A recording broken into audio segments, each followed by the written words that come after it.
1-minute film school.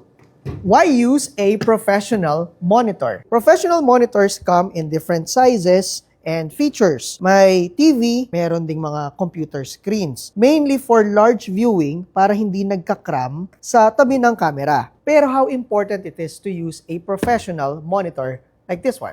First reason, input and output options. This monitor I use, the CTEK 156, has 4 HDMI inputs and 4 HDMI outputs. I can monitor up to 4 video feeds at the same time and loop out each feed to different monitors if needed. I can select which feed I'd like to preview or even do multiple viewing. That is not available on TVs or computer monitors. Second reason, exposure and color accuracy. DPs will love this because it's calibrated to display accurate Rec. 709, which is a standard color space. You can also check exposure through false colors, focus peaking, have aspect and safety markers, or the squeeze anamorphic, freeze frame, and many others. Very useful features for us.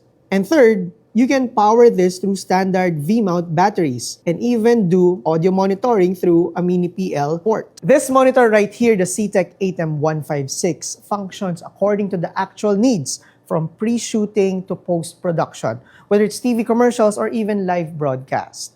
It makes me more efficient. Hope this helps.